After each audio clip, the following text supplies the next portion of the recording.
सत्याची बाजू मांडणारे हक्काचं न्यूज चॅनल।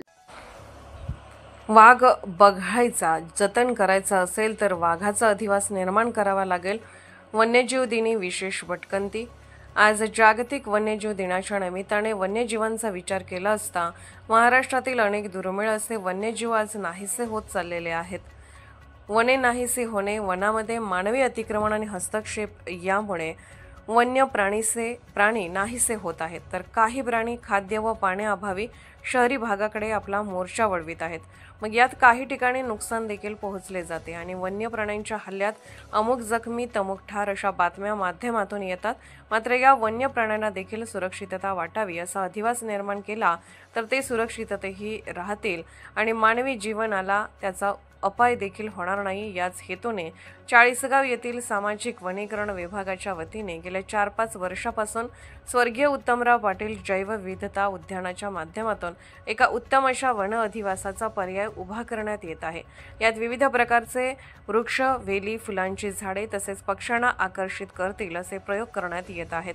आज वन्यजीव दिनाचे औचित्य साधून सामाजिक वनीकरण विभागाच्या वनपरिक्षेत्र अधिकारी कोमल पिंटकुरवार, प्राणीमित्र सर्पमित्र मानद वन्यजीव रक्षक राजेश ठोंबरे, वन्यजीव अभ्यासक प्राध्यापक अभिषेक धांदे याचबरोबर या परिसराची भटकंती करून उपयुक्त अशी माहिती सह्याद्री न्यूजच्या प्रेक्षकांसाठी जाणून घेण्याचा प्रयत्न केला असता यात अनेक प्रकारच्या वृक्ष प्रजाती आढळून आल्यात। यात औषधी वनस्पतींमध्ये बेल, लिंब, चंदन, रक्त, चंदन, कवठ, आवळा, हिरडा, रिठा, सीता, अशोक, नागकेशर, लक्ष्मीतरू, महुआ, रुद्राक्ष तर जास्त प्राणवायू देणाऱ्या वनस्पती वड, उंबर, पिंपळ, कदब तसेच लाकूड प्रजातीत साग, शिवण, मिलिया, डुबिया, महारुख, सिसम, महागणी, निलगिरी, बाभूळ व फळ प्रजातीमध्ये आंबा, चिंच, जांभूळ, पेरू, आवळा, सीताफळ अशा अनेक प्रकारच्या वृक्ष, वेली, फुले यांचा सर्वत्र वावर झालेला दिसून आलेला आहे। विभागीय वन अधिकारी श्री प्रवीण, सहाय्यक वन संरक्षक कैलास मोगल अहिरे यांच्या मार्गदर्शनाखाली पिंटकुरवार मॅडम या ठिकाणी उत्तम प्रकल्प निर्मितीच्या प्रयत्नात असून संजय पाटील हे वनपाल म्हणून या ठिकाणी कार्यरत आहेत। जर वन्य प्राण्यांना खऱ्या अर्थाने जतन करायचे असेल आणि त्यांना सुरक्षित वाटावे असे वन्यप्रेमींना वाटत असेल तर अशा प्रकारचा अधिवास निर्माण करून त्याचा मनसोक्त आनंद देखील घेण्याचा प्रयत्न पुढील पिढ्यांनी करावा असे या ठिकाणी नक्कीच म्हणावेसे वाटेल। स्थापना केलेली आहे। फुलपाखरू उद्यानाचं महत्त्व म्हणजे असं की ते फुलपाखरूंना आकर्षित करतात आणि आकर्षित केल्यामुळे त्यांचं संवर्धन व संरक्षण केलं जातं। आपण चाळीसगाव शहरातील उत्तमराव पाटील वन उद्यानामध्ये आलेलो आहोत। या सामाजिक वनीकरण विभागाच्या प्रमुख आरेफ मॅडम, पिंटकुरवार मॅडम यांचा आपण त्या निमित्ताने एक छोटेखानी सत्कार करत आहोत की त्यांनी स्वीकारावा अशी मी त्यांना मनापासून विनंती करतो। या प्रसंगी आपल्या सह्याद्री न्यूज चॅनलचे दिलीपजी घुपडे, आपल्या महाविद्यालयाचे प्राध्यापक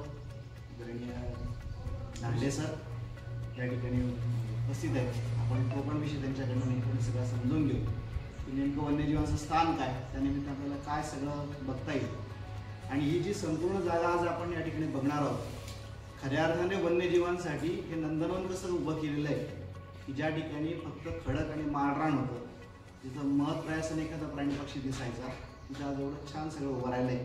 त्याचं सगळं श्रेय सामाजिक वन विभागाच्या त्या सगळ्या अधिकारी कर्मचाऱ्यांना जातं। यासाठी आपण त्यांचा ज्या ठिकाणी छोटेखानी सत्कार करत आहोत आणि मला विनंती करतो की त्यांनी या परिसराबद्दल मला अवगत करावं।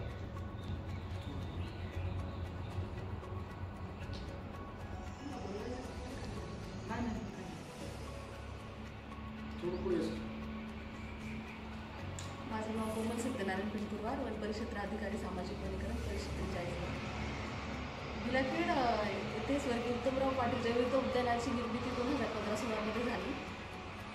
15-16 झाल्यानंतर बरेच त्यांनी प्लॅनिंग वगैरे केलेले आहे, पण डिपार्टमेंटकडून फंड वगैरे अवेलेबल नसल्यामुळे ते कामे सुरू करता आले नाही। मी जेव्हा 2022मध्ये परिक्षेत्रात जॉईन झाले तेव्हा मी या पार्कची पाहणी केली, नंतर त्याची प्लॅनिंग केलं, आम्ही डिवाईड केले प्लॉट्स वगैरे, काय डिझाईन करता येईल आपल्याला, काय म्हणजे कोणते प्लॅन्टेशन घेता येईल, पार्कला कसं ब्युटिफाय करता येईल, हे सर्व आम्ही प्रस्ताव वगैरे तयार करून DPDC आणि 22-95 आमच्या डिपार्टमेंटकडे पाठवले।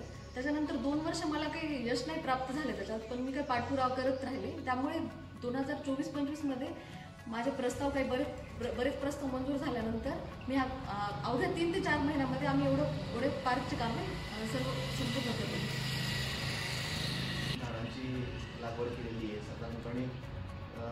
एक ते मियावाकी उद्यानाचं पण आहे, त्यात किती साधारण एरिया आणि किती झाडं त्या ठिकाणी आहेत? मियावाकी प्लांटेशन 2018 मध्ये इथे करण्यात आलेले. त्यावेळी मी नव्हते, पण 1 हेक्टर क्षेत्र आहे ते पूर्ण. 1 हेक्टर क्षेत्रामध्ये 30,000 रोपांची लागवड करण्यात आलेली आहे. त्याचे 4 ब्लॉक आहेत.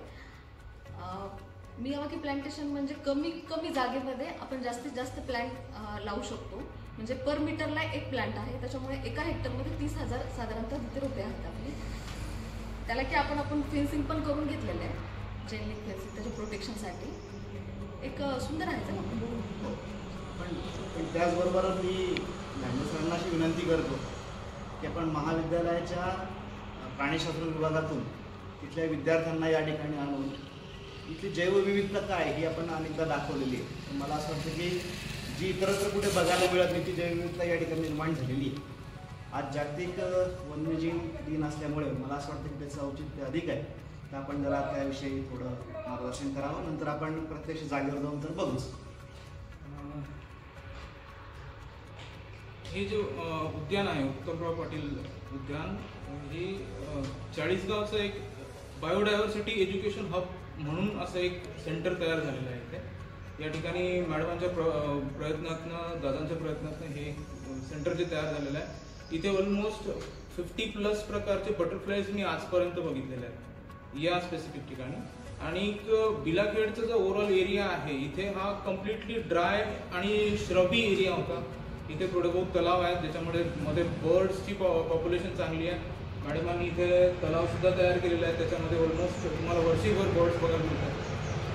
आता सध्या ड्राय झालेला आहे तलाव. पण या सगळ्या प्रयत्नातनं विद्यार्थ्यांना ॲक्च्युली वाईल्ड लाईफ दिसतं, बघायला मिळतं. कॉल पंचेंद्रिय जे आहेत ते त्यांना त्यातून ज्ञान मिळतं. हा एक फार मोठा हे झालेला आहे, याच्यातनं फायदा झालेला आहे विद्यार्थ्यांचा. त्याबद्दल मी वन विभागाचे फार फार आभार मानतो आणि त्यांच्या पुढील प्रगतीसाठी शुभेच्छा देतो. जागतिक वन्यजीव दिनाच्या निमित्तानं लोकांच्या डोक्यात फक्त वाघ बघणं असतं. खरं तर वाघासाठी आवश्यक असणारी जी जमीन असते, जो अधिवास असतो, त्या निर्मितीसाठी मागचे काही शेकडो वर्ष गेलेले असतात की ज्यामुळे त्या ठिकाणी वेगवेगळ्या प्रकारच्या वनस्पती असतील, वेगवेगळ्या प्रकारचे प्राणी असतील, जे काही गवतावर जगणारे आहेत, काही झाडांवर जगणारे आहेत, तिथली झाडं तशी तयार व्हावी लागतात, त्याचा अधिवास निर्माण व्हावा लागतो, तेव्हा त्या ठिकाणी वाघ येतात. पण या वाघाला या ठिकाणी आमंत्रित करण्यासाठी जर काय करायचं असेल तर मला असं वाटतं की त्यासाठी ही जागा अतिशय उत्तम आहे.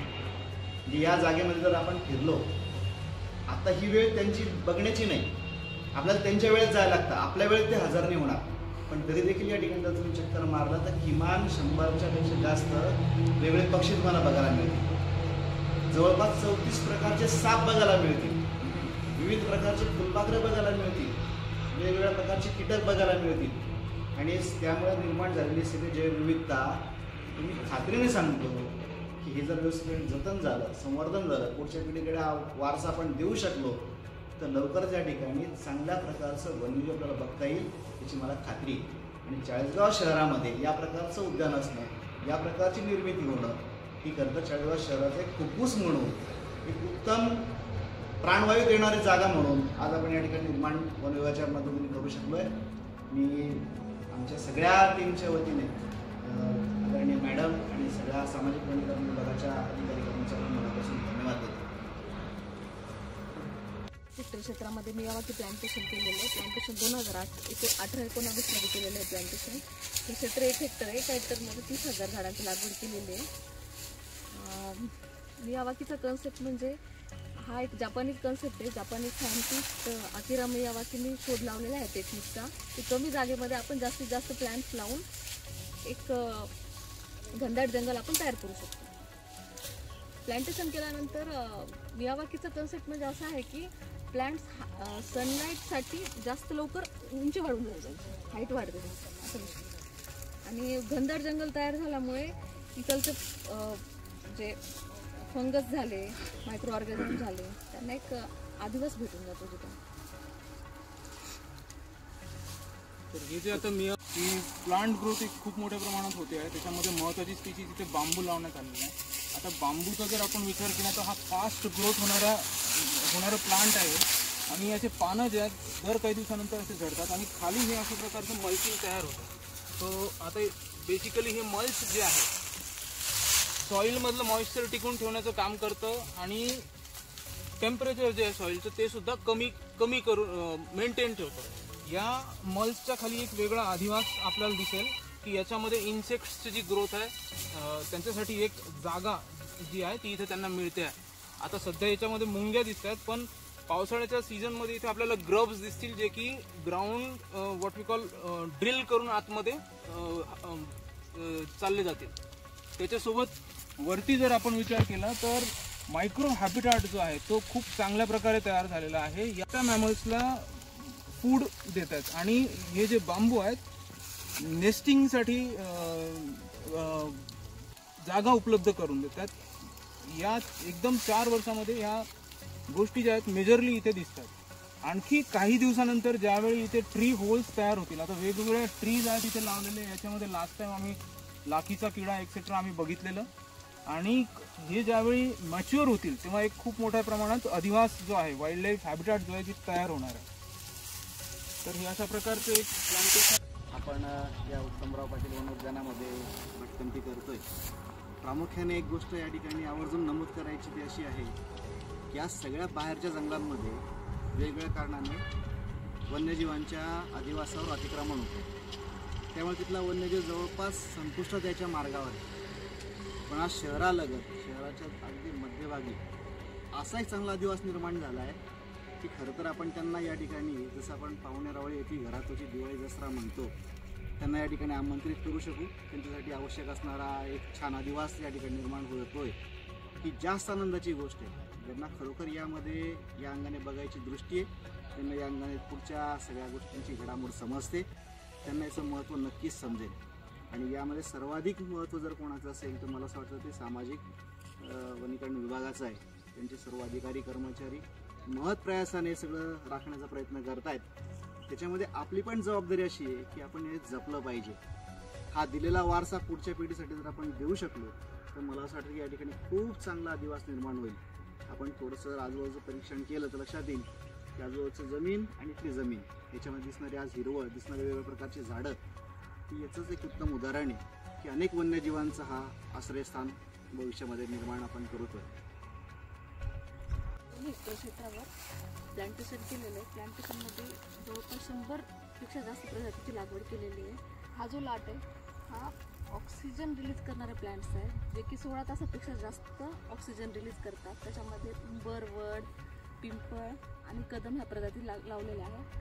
तसेच तिकडे जर आपण बघितलं तिकडे औषधी वनस्पतीच्या प्रजाती लावलेल्या आहेत. आपण इकडे आपण लाकूड प्रजाती लावलेल्या आहेत, तिकडे फळ प्रजाती लावलेल्या आहेत. परत आपल्याला तुतीच्या गिरांसाठी मलबेरी प्लांटेशन केलेलं आहे आपण.